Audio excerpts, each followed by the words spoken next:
Welcome back, listeners, to another episode of Susan Lopresti Wellness, Mind, Body, and Soul. This is the podcast where we explore the highs, the lows, and everything in between when it comes to a woman's life, her health, and all aspects of navigating the midlife landscape. I'm your host, Susan Lopresti, and today I have a very special guest with me who I know that you're going to enjoy. Her name is Melanie Weller. Melanie has 30 years of working as a physical therapist and athletic trainer, combining biomechanics and neurotheology with patients that no one else could figure out. Gifted Melanie Weller a reputation as a vagus nerve expert and also the body whisperer.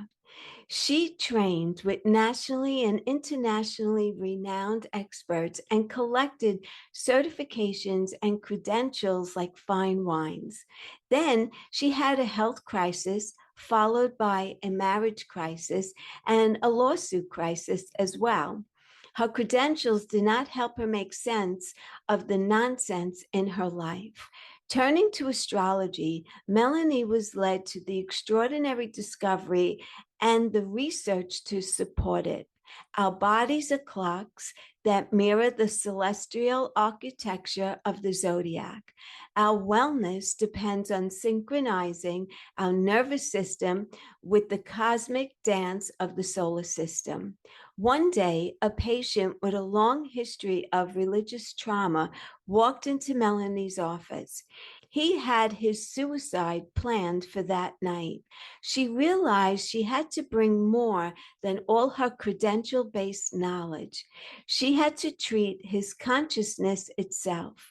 90 minutes later, he walked out 90% better, and Melanie walked out with her fearless presence. Since then, Melanie has been leading the resilience revolution, advocating, teaching, and speaking on heretical healing as a transformative approach that challenges the conventional beliefs to unite ancient wisdom and modern science for spiritual resilience, the key to all forms of resilience. And without further ado, Melanie, welcome to my podcast. I am so excited for this conversation with you today, and let's just jump right in. Thank you, Susan. I'm so grateful that you're sharing your platform with me, and I'm very excited to share with you and your audience today. Great. So I want to first get into what was your journey that brought you to this work that you're currently doing? Yeah. Well, it was a really hardy midlife crisis. I had Okay, in that's my when it early, usually happens, yeah, right? in my early 40s, I had a health crisis, marriage crisis, and lawsuit crisis all in very close proximity. And it was very clear to me that maybe the universe wanted me to do something different with my work, or that something else was happening. And in the midst of that, I've been a physical therapist and in athletic training for over 30 years. But, this was a good 12, 14 years ago when all of this happened. But my reputation has always been as the body whisperer. And I had collected credentials and certifications like some people collect fine wines. And still there were others that I couldn't help. And so I collected more credentials and more certifications. And and then my life fell apart.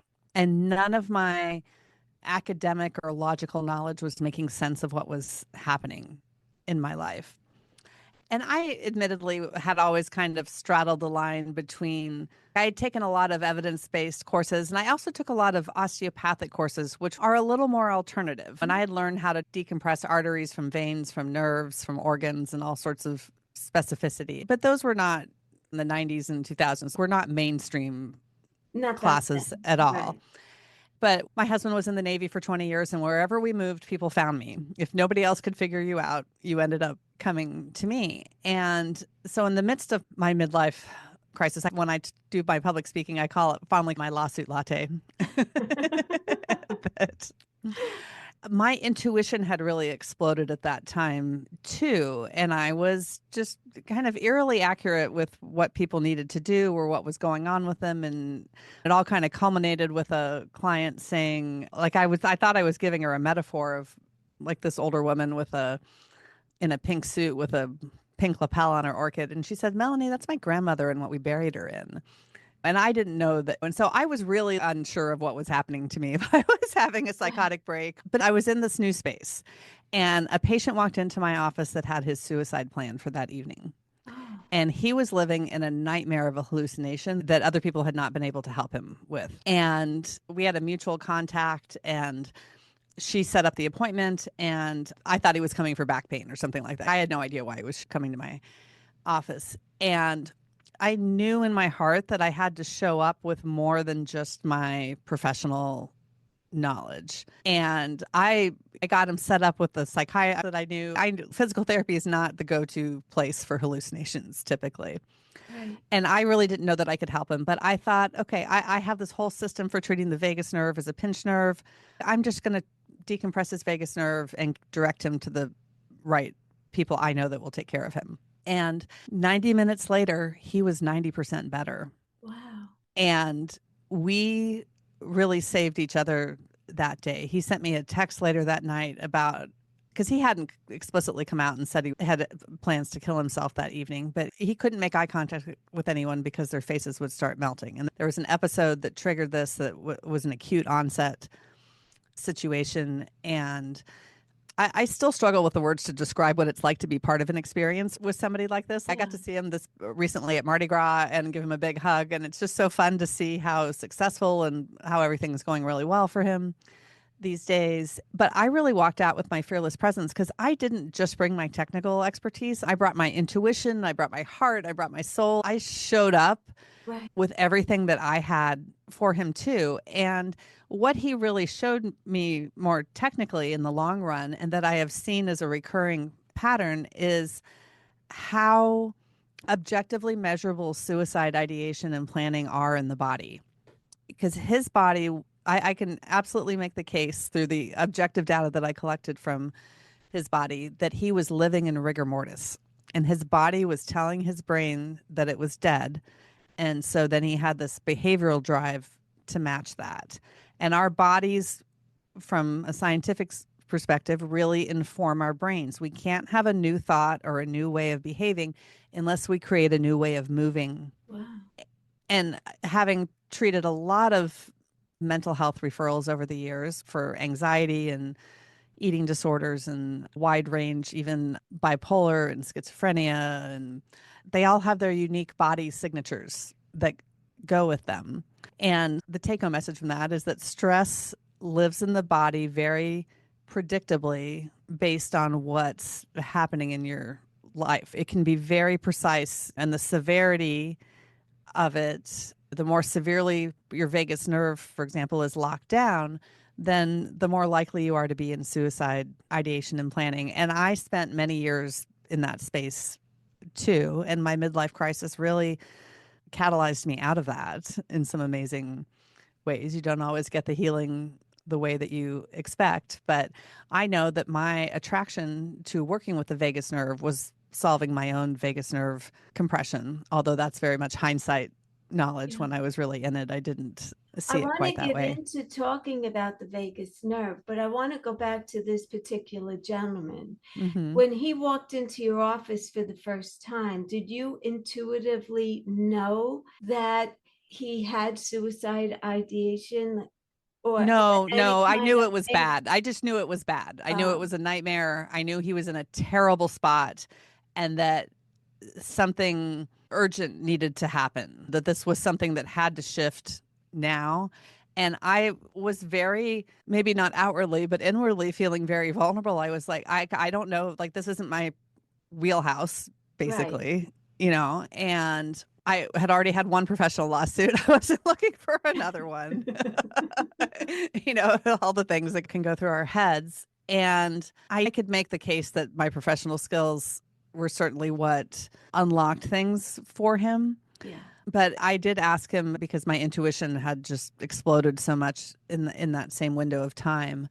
I asked him if it was okay if I used my intuitive skills with him, and he was open to that. And I told him that I saw in my mind's eye. I said, "Well, I see somebody that you're hitting a ball back and forth with him, and I feel like he died. It looks to me like he died of a head injury, and he lost somebody very close to him that he used to play tennis with that died in a rock climbing accident. And I had no knowledge of this person beforehand. So just bringing that image through and a little bit of a message brought a lot of tears, gave him a big emotional release too. And that was probably equal to or more valuable than the clinical stuff that I did, Right. because we know now in the research that spirituality is like nothing can touch. If you could put spirituality in a pill, no other intervention or medication can even touch it.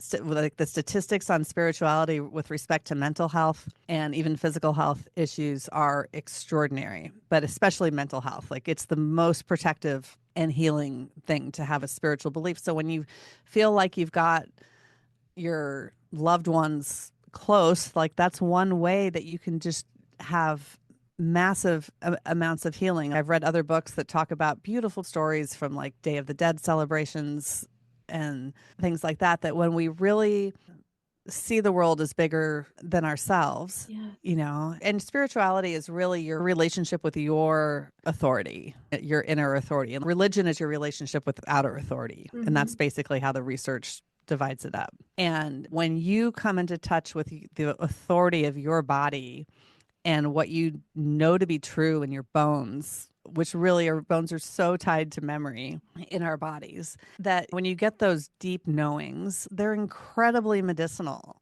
And science is wonderful, but science also doesn't explain everything around.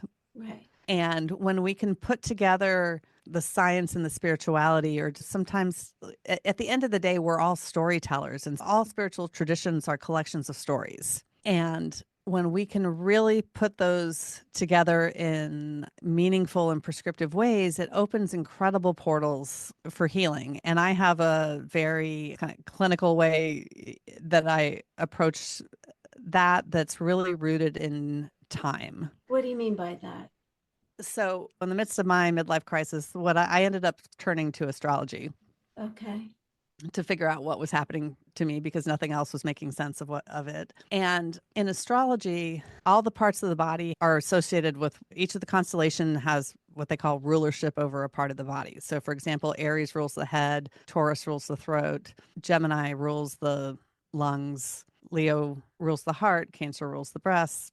And what I realized as I started to study astrology, that all of the shapes that are associated with the constellations are shapes of our of anatomical structures inside of us. So, for example, the ventricles of the brain that make cerebral spinal fluid are the same shape as the ram's horns that represent Aries, and Aries rules the head. Your throat anatomy, the way the hyoid bone sits on top of your larynx, looks like the Taurus bull, and Taurus rules the throat. Your aortic arch is the same shape as the symbol for Leo, and Leo rules the heart. Your kidneys sit in your low back like a set of scales, and Libra rules the kidneys, which is represented by a set of scales.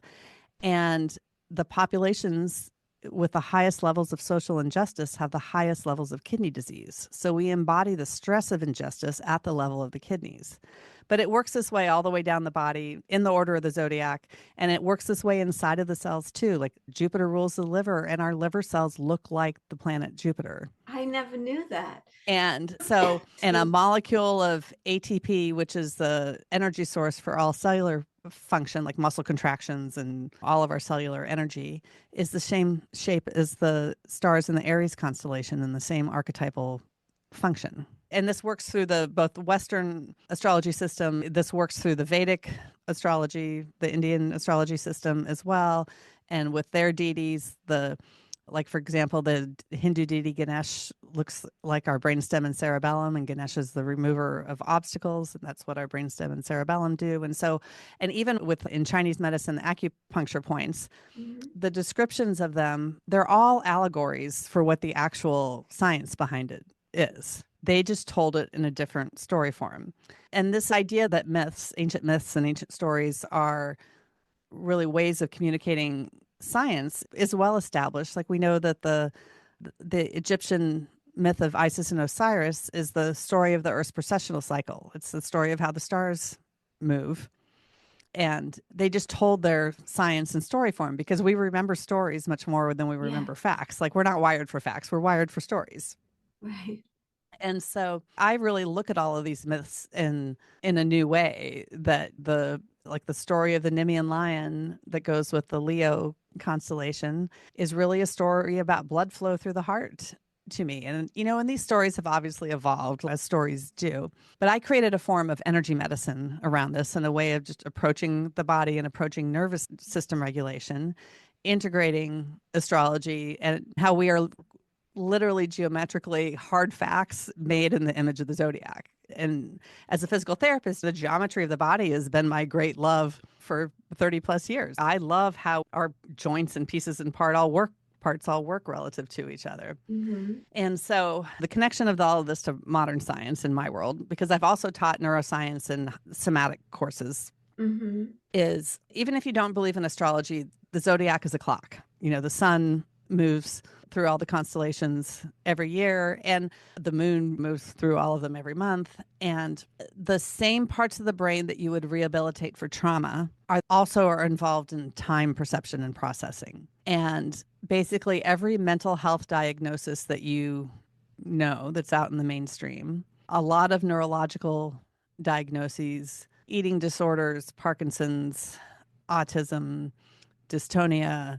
And as an orthopedic sports physical therapist, I will say that all of every orthopedic injury that exists has time perception and processing at the root of it, that they all share this. And so when we can organize time perception and processing in our brains, we tend to have less pain, less effects of trauma. Our moods are more stable. We can be more focused and goal oriented and not get stuck in maladaptive behavioral loops. And functionally, our bodies are clocks. If the zodiac is clock and we're made in a clock and we're made in the image of this great clock, our bodies are clocks. And I love reading the time science from the physicists because they talk about the missing cerebral clock. Like, they know what parts of the brain do what parts of the, manage what parts of time. But they're like, well, we don't know where the clock is. I'm like, oh, your whole body's the clock. Wow. And so I think we're kind of like fish that don't know the water exists, that we're literally swimming in time, Yes. and so close to it and I understand all the illusions and the constructs and whatnot around time that exist. And, some of those are certainly true. But I think I think we are so deeply swimming in time that we don't realize how close we are. And certainly as we all age, and I know a lot of your listeners are kind of in a midlife stage. Yes. For me, I always think I'm 54 now, and I always think about I'm not going to be able to tell you exactly which movie, but it was a Star Trek movie, and where Jean-Luc Picard talked about how he had more days behind him than he does ahead. Yeah. And that really hit me when I got over 50. Yes. That I probably have less time ahead of me than I do behind me. And how do I want to spend my time? And the gift of all the hormones and menopause is that you kind of stop messing around with your time. Like, you really want to get it together and have the time that you want in your life. And we will never sell trauma-informed care to the whole world because not everybody wants to deal with their trauma, but a lot of people would like to be able to have a different relationship with their time. Absolutely. And you can use that very prescriptively in conjunction with the zodiac to be able to kind of create the time that you want. And I think these stories really, it's interesting because they really are, the body parts are so interestingly threaded into our spiritual stories. Like, we all reflexively know that if we want to feel more joy or more playful, that's kind of a heart-centered thing, that we need to have a lighter heart. And in astrology, Leo rules the heart and play is associated with Leo. So you would absolutely do more heart-centered exercises if you wanted to be more playful. If you wanted to be more spiritual, you might do foot-centered exercises because Pisces is the spiritual home of the zodiac and Pisces rules the feet. And certainly, like, the Bible has all sorts of stories about foot washing and things like that. And so we really, and we associate feet with our spiritual path, with our path and purpose, with, Moving you know, forward. And moving yeah, forward and things like that. And so it all matches up. And I'm yes. not sure we're capable of creating something that's not really made in the image of the zodiac. 12-step programs fit into the zodiac model. The hero's journey fits into the zodiac model. It's like we're doing the same thing, just in so many different ways. It's incredible, isn't that the truth, though? Yeah. So that's the beautiful thing about healing to me, is that there really are like 47,000 different ways to get there. You Yes. don't have to pick one path, but I, having really worked so deeply with the vagus nerve from before social media even existed, and having worked with the neuroscience and somatics and in so many different ways, I think working with the body as a clock and working with time perception and processing for me is hands down the most efficient way to help people get what they want. So I have a couple of questions for you Yeah, as you're speaking. Do you believe in generational trauma where you carry? Okay. absolutely. Yeah. Absolutely. And I do a Okay. lot with that too, because, and I can Please. share a couple personal stories about this, because generational trauma is real. The science shows that our DNA gets tagged with the traumas of our ancestors. Hmm. And we get the good stuff too, Oh, good. obviously, but sometimes the traumas get a little more attention than Yes. the my favorite study is actually in that realm, is actually a mouse study.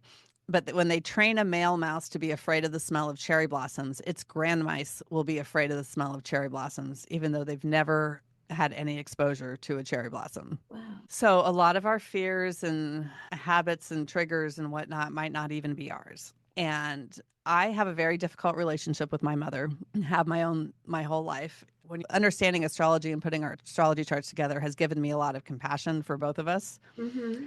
She just considers it her job to disrupt what I love and value. And so I don't take it personally, and I'll just leave it at that. It's been hard. And it's gotten easier, but it's still challenging. Anyway, through just my own process of testing how my body moves in different ways, I started testing how my mother was moving in my body. Like, how is she turning in my head? And I just kind of just a basic range of motion test, but just with that intention. I could test, because if I was testing how I'm breathing, my breathing is fine.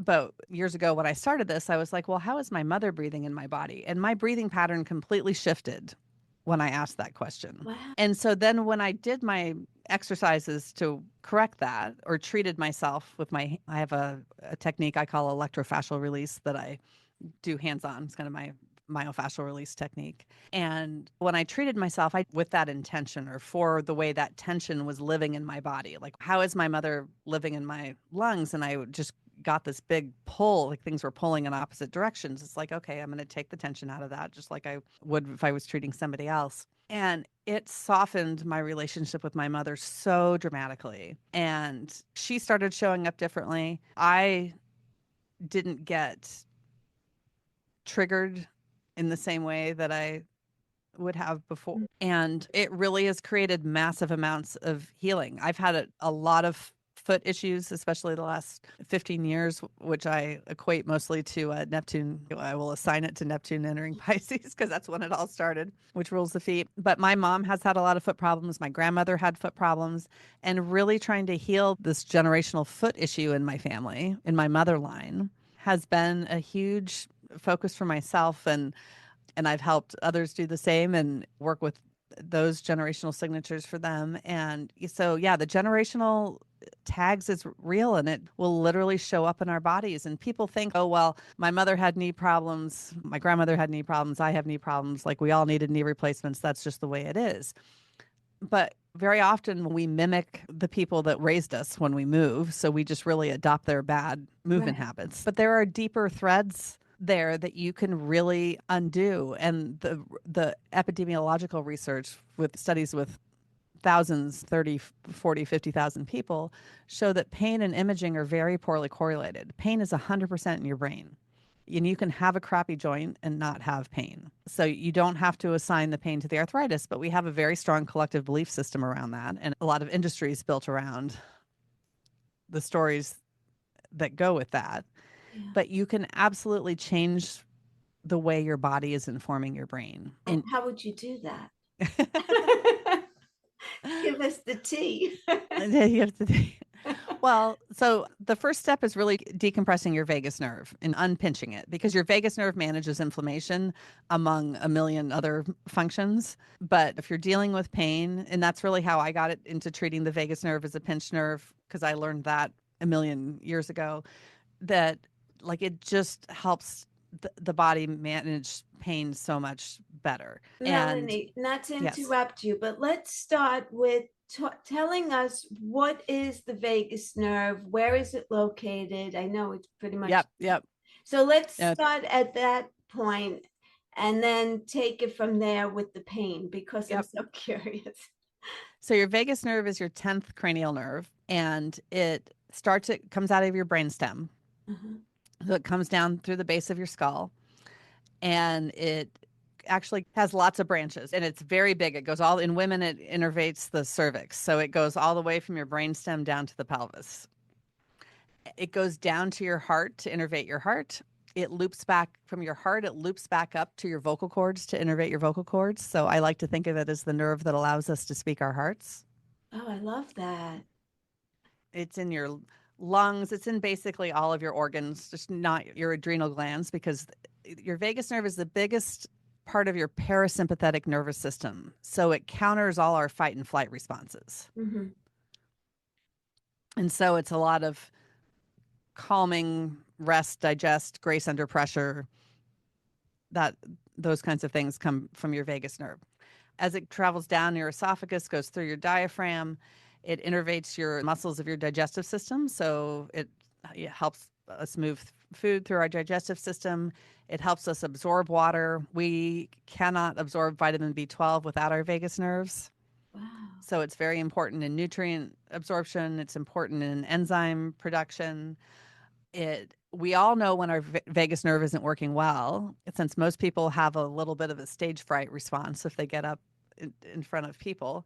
When you get that lump in your throat and your palms are sweating and your heart is racing and your stomach's churning, Yeah. that's all because your vagus nerve has been dialed down and your fight and flight responses have been dialed up. But what happens in the body when we get stressed, rotation is the first thing that we give up. Like nobody is stressed or traumatized and walks down the sidewalk with really great arm swing. We all keep our arms in close to our body when we're stressed and traumatized, and we don't rotate freely. And so where we have horizontal structures in the body, this is a little hard to describe in podcast form, but rotation happens on the horizontal in the body. If you had a broomstick you were holding in each hand, holding sideways, that's the plane that rotation is happening on. So the broomstick would be horizontal. Mm-hmm. The base of our skull is horizontal. Our vocal cords are horizontal. At the level of our collarbones, our pulmonary artery and vein are horizontal.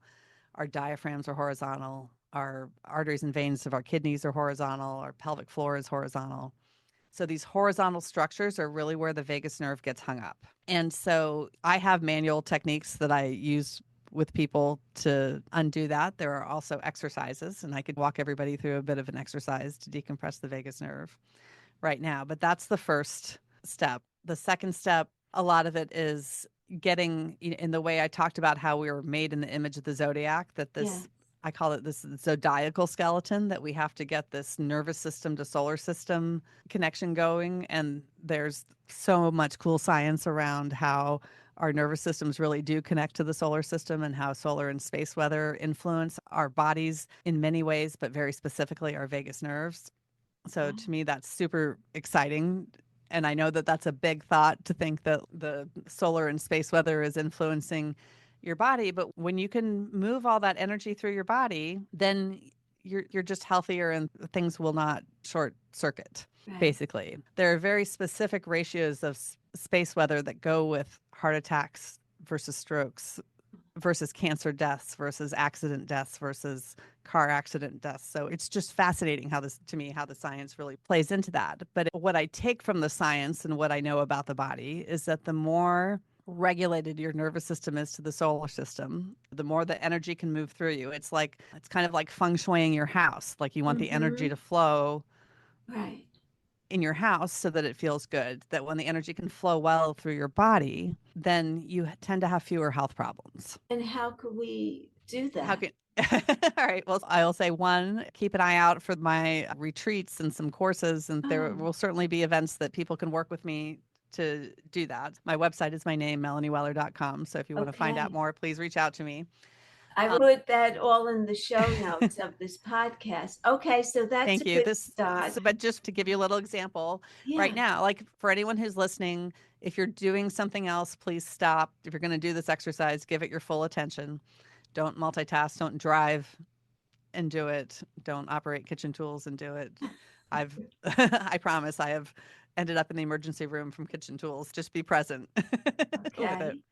All right. So what I want you to do is first just check into your body and see where it is right now. Like turn your head and see how far you can go side to side and notice maybe where, like Susan, I can see when you turned your head to your left, you sort of twisted your whole body for part of it. So just start to see where maybe you start to compensate in some other place.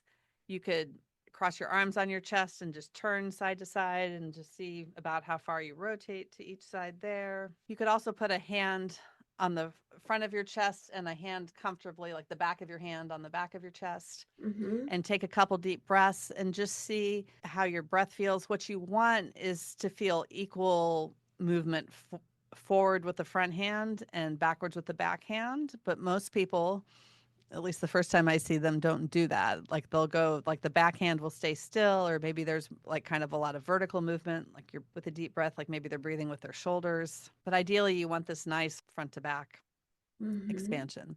So check your breath. You just want to collect a little bit of objective data. If you have a tight hip flexor or tight calf muscle and you want to go stretch that to make that your before and after, go do that. You can take any data that you like here. And so next, you can do this in sitting, preferably a little bit towards the edge of the chair just so that you're sitting up straight. You're going to cross your left ankle in front of your right Left and left. and just Okay. like very gently push them together. You don't need to be working hard, but just have a little bit of, you just want to be in an active posture versus all slouched and passive. You're going to take your right hand and reach it across your body. If you can get it all the way to the outside of your left thigh, you can do that, but just reach across however you can. If you can do this, put your left hand behind your head. If you don't have the shoulder motion to do that, you can just relax it at your side or cross it over your chest. And now you're going to inhale into the back side of your heart. So you want your ribs, like between the space between your shoulder blades, you want to put the breath there. You want to try and have your ribs expand to the back of your chair or the wall, whatever's behind you. And then you're going to hold your breath for a couple seconds. So maybe inhale for 3, hold for 5, and then exhale like you're blowing out through a straw for at least 8 seconds. So that's 3, 5, 8. So inhale for 3 into the backside of your heart. And I recognize that's a weird cue. Sometimes you might need a friend or family member to put a hand there to get it, or you might need to stand against the wall to figure it out. But inhale for 3, hold for 5, long exhale for 8, and just do 3 or 5 breaths in that position. And then retest your motion and see if it feels different. Looser. Looser, yeah, Like my absolutely. range of motion is more. It's more, yes. Yeah, And so it's that's a great. very positive response. This Yeah. exercise overwhelmingly gives people that exact same response. If you're somebody who is hypermobile or maybe has a diagnosis of Ehlers-Danlos or which is a connective tissue disorder, sometimes for those people, it'll actually make you feel a little bit tighter, which is good. Because if you're too mobile or, if you're excessively flexible, a positive response can really be feeling a little bit more solid and grounded in your body and maybe a little bit less range of motion.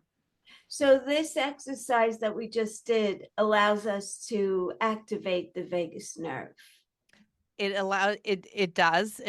mechanically frees it up Okay. at the level of the heart in particular, but I find that this often decompresses it at least a few different places. Okay.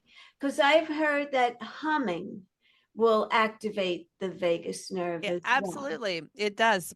but a pinched vagus nerve cannot activate no matter how much you exercise it. Okay.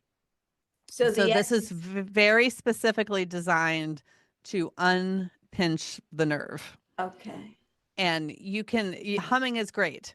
And humming can really open it up, and it can get pinched at the level of the vocal cords. And it can be very, very helpful. I just, in the people that come see me, humming, I absolutely do tell people to hum. I give a lot of vocal exercises. So Okay. that's not I absolutely use vocal exercises.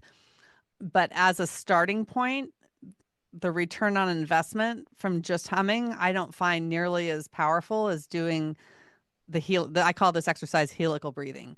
If you do this helical breathing and then hum, you're probably going to get a bigger response from your humming than you would if you had just done the humming Gotcha.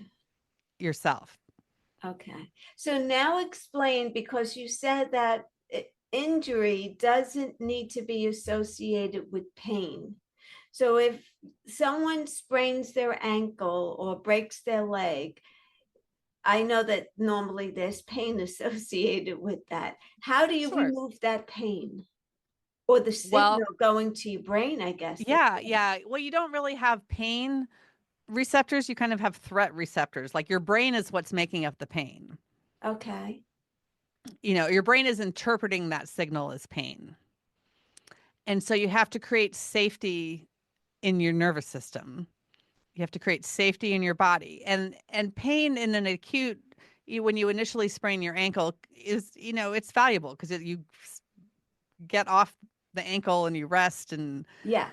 But when people have pain, a month or 6 weeks or 6 months or 3 years post injury, that's not coming from injured tissue. And in fact, beyond 6 weeks, it's not coming from injured tissue. It's in the brain. Like your brain has learned, it's a threat response to the brain. So you have to create safety. And what those our body parts get when we get injuries are those body parts, the map of them in our brain is fuzzy. So Mm-hmm. the more that we can clarify the map of our body and our brain, the less pain that we tend to have. So for an ankle sprain, I might have, one, I would absolutely have somebody do helical breathing. And I have a funny story about when I broke my foot and going to the emergency room with that. But with for your foot, you might even like rub it with a soft cloth and like get in between the toes, and just really tell your brain like, oh, look, here's my ankle. My ankle is safe. And you're probably not going to do that in the first 48 hours when it's Right. really acute, but as it gets better and, to keep it from turning into a chronic situation, those are absolutely the more you remap your foot to your brain, then the more likely the pain is to go away and the less likely you are to re-injure it as well. I have a question. My mom is 90. She has stenosis and she's in pain every single day. So, how does she? So, you think these exercises would help her? Oh, I think absolutely. I think the helical breathing. I will tell you, stenosis is a tough situation. And when we have 90, if we're lucky enough to have 90 years of bad habits of movement behind us, Right. that like it can be a lot to undo. The biggest gift I think that we can give ourselves is walking softly, Yes. because we all know somebody who is like an elephant coming down the hall, and and who they are from however far away they Yes. start because of how loud their footsteps are. And other people are like ninjas that appear out of nowhere next to you. and but we know that the harder you hit the ground, the more your higher your injury risk is. Okay. And in people over 60 with spinal arthritis, half of them have pain and half of them don't have pain, even when you account for severity. So what's the difference between somebody that has a crappy spine on x-ray, that has a lot of arthritic changes on x-ray, Yes. that has pain, and somebody that doesn't? And we know that you can pull people off the street and do MRIs, and people will have massively herniated discs and no pain. And so the difference is not in what the image looks like. The difference is in how you're loading it and how much shock absorption you have in your system. Wow. And walking is basically a controlled fall from one foot to the other. But when we stop controlling the fall and we start crashing from one foot to the other, then we are sending more shock through our system. And concurrently, we probably also have less shock absorption available to us if we're doing that. So don't walk slower, but walk softer. Wow, that's great advice. And don't change. You're still going to walk heel to toe. But I think that, if I was going to really just, that's just kind of putting all the gait PT research. When I see somebody, like even the gentleman I started with the suicide ideation, like he had no shock absorption in his system. He just had it was showing up for him as not, he had no emotional shock absorption, but he also had no physical shock absorption. They are the same thing in your body. And if you can, so the more shock absorption you can give yourself, and that helical breathing is one exercise that tends to bring back a significant amount of shock absorption for people. There are, sometimes we need extra help to do that. With spinal stenosis, there's like my electrofascial release technique is really, I developed it out of this principle of tensegrity, which describes the architecture of all living things. And tensegrity is the combination of continuous tension and isolated compression. So in humans, our bones handle the compression part in our system, and our muscles and connective tissue help keep the tension, give us joint space. So like spinal stenosis or somebody that needs a joint replacement, like they've got mass compression and they've lost their tension that's holding the joint space. And so there are some ways, and certainly exercise helps us create joint space, but there are other more subtle factors that, that I use my magic hands and train other therapists to have magic hands too, so that and train people to even try and treat themselves and their family members so that they can, I think we should all know how to do this. To me, this is like basic, like we kind of know more about our cars typically than we do about our bodies. Absolutely.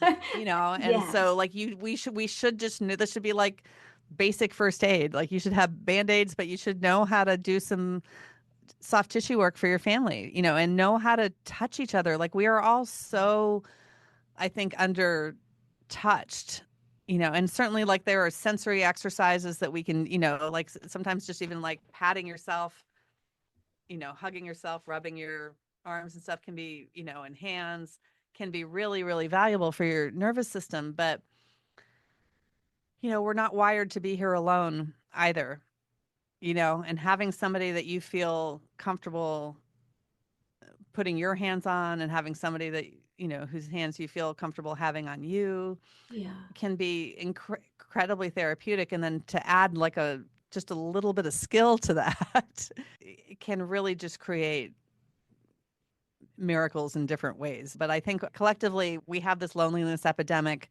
Loneliness on our bodies is the same as smoking 15 cigarettes a day.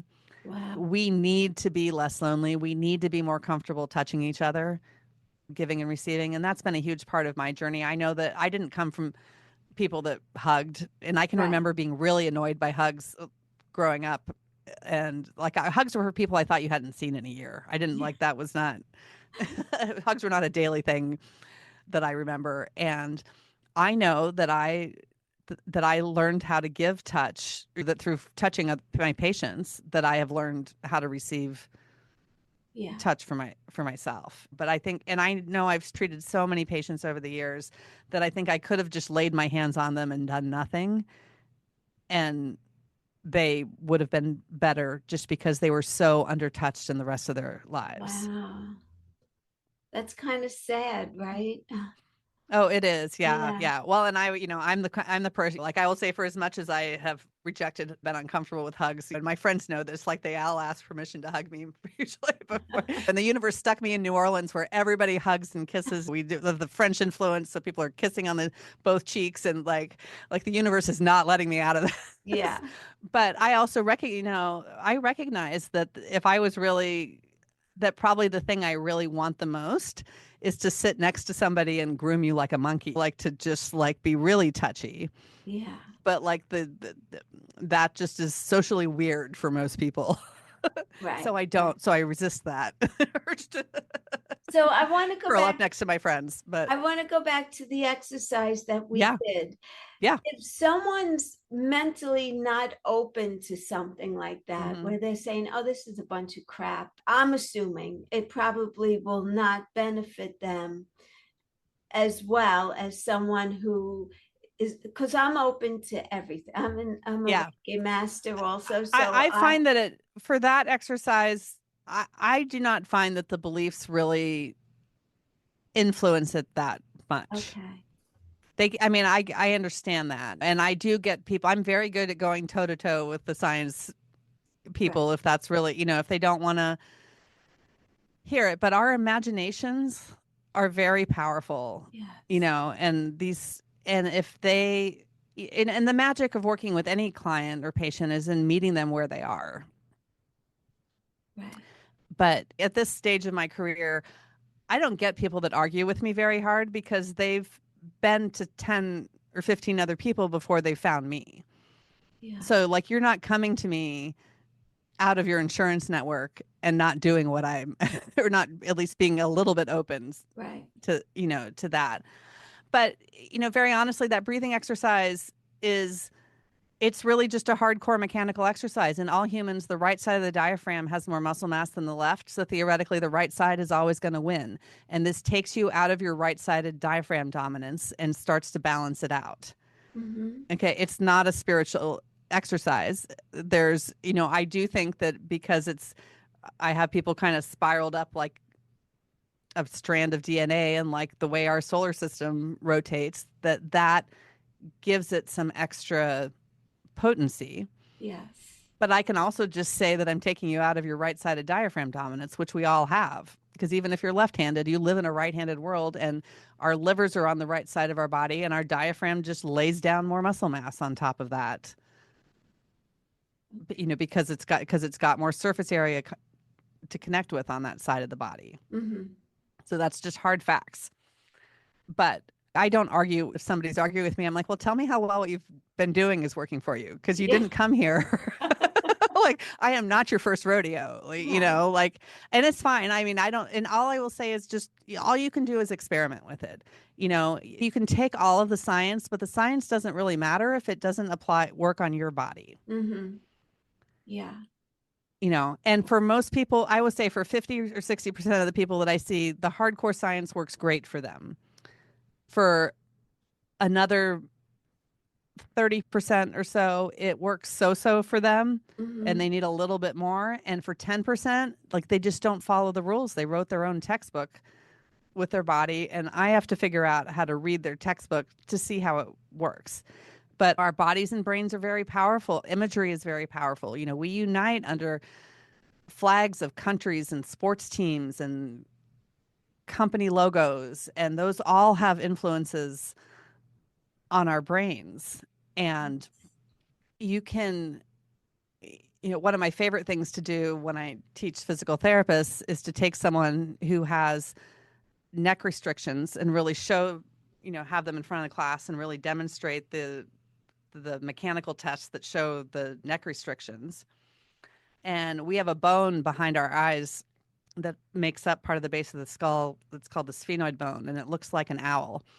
And I'll have the group, like, I won't even touch the person. I will have them imagine that the person with the neck restriction has this big, beautiful owl flying in her head behind her eyes, and that they're going to get it so the wings are nice and big and fluffy, and it's strong and soaring, and the eyes are focused, and adding all the any color detail and speckles and whatever that owl looks like. Mhm. And then I'll go retest the person, and they are always better, Oh, that's like incredible. massively better, because the group imagined Yes. for them. And it's incredible how it works. It's so powerful. And A so mind there, is, right? yeah, our minds are, and when we can not even imagine for ourselves, but imagine for each other that something else is possible, Yes. it's really magical. And to me, that makes healing fun. That makes it joyful. My profession is so guilty of making healing really boring, boring exercises. And I get it. Sometimes you just got to do the grind. Right. But when you can take it into a more imaginal space, and there's tons of brain science around that. I mean, and there has been for decades. Athletes use guided imagery and visualization for particularly high level athletes Yes. for their events. And so we can do the same thing for ourselves, and we can do the same thing for each other. And it can look like real, like what's real, or it could show up in archetypal terms, that we're Mhm. going to treat the sphenoid bone, but we're going to treat it like it's an owl. But it's the same geometry, basically. Yeah. It's the archetypal similarity. And so that's why it works. And so I think healing, you know, like I'm all about the science, but I think we really have to push the boundaries of that because too many people are falling through the cracks. Yeah, for sure. So your programs that you have, do you do virtual? People can I do join virtual virtually? as well. Yeah. Yep. Absolutely. And I do for my Substack community. I write on Substack, and I do virtual healings usually twice a month Okay. for the Yeah. Substack community, and that's super cheap to join. Oh, The nice. and like all the way up, I do take some one-on-one clients. I see people in person in New Orleans and in Nashville, Tennessee as well. So I do have people that travel to come see me, and I'm the biggest things I have coming up are two Mary Magdalene, or I have a week of Mary Magdalene retreats in Tennessee coming up that are on my website in July 2025, and this happens every July. And I'm taking a group of people to France in September and October it's also a Mary Magdalene journey, but my piece of it that I bring to the table in both July and in France is the neurology of miracles, and adding that Wow, piece that's to it. beautiful. And I do a lot of work around religious trauma and what I call heretical healing, to really, because religious trauma is different than other trauma in the brain. And when we can heal that, and it's real, and religion is really about our relationship with time, like whether we live eternally or it all ends when we Right, die. Either way, it's all, our belief systems are all about our relationship with time.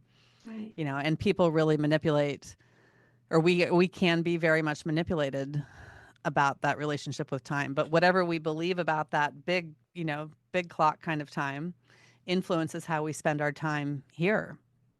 And I have a lot of clients, and have had over the years, whose parents don't communicate with them because they're not towing the religious party line, and they've been excommunicated from their families. And so just a big chunk of the population that I've worked with over the years. And and it shows up in your body, and there's and they all still really want the spirituality, like they don't want to throw the baby out with the bathwater. They just Yeah. don't know how to find the middle ground. And so I help people a lot with that, so that they can move forward and have their spirituality and thrive. Wow, I love what you're doing. It's phenomenal. It really is. Oh, thank you, So, Susan. Melanie, should I reach out to Julie to get like your Substack information or all Oh that? yeah, I can email.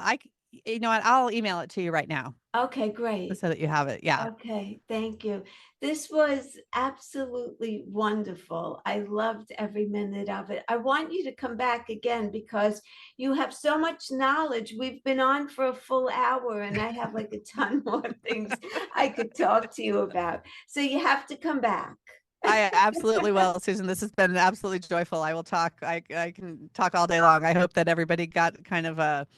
I sometimes I didn't warn everybody this time, but I sometimes warn people to buckle up because I'm going to take you on a ride of It was, information. But I promise. But my superpower is really in connecting the dots for people, and when you can, and I find that just really helps create a lot of compassion and an understanding for ourselves and for each other, and and really frees us up to move forward, and when we're not stuck in one particular way of thinking about something. yes. And what I love is that you absolutely love what you're doing. So it lights you up and it just makes it even more exciting to listen to you, and you have so much great information. Oh, well, Really thank you. appreciate it. The Thank you, whole Susan. astrology thing isn't, you have to come back just to talk about that because Oh, that, sure. Yeah. Well, I'll say like real quick, there is a Zodiac and the Vegas Nerve workbook that's free on my website if you want to go grab, if ah, anyone wants to go grab that, which has pictures with it. But yes, it's just geometry with a lot of stories attached to it, but it's just geometry. Like wow. that's the, I just, but I would bore everybody all day long talking about angles. It's much more fun to talk about it in terms of story. That's true. Okay, thank you so much. I appreciate it. And please come back again.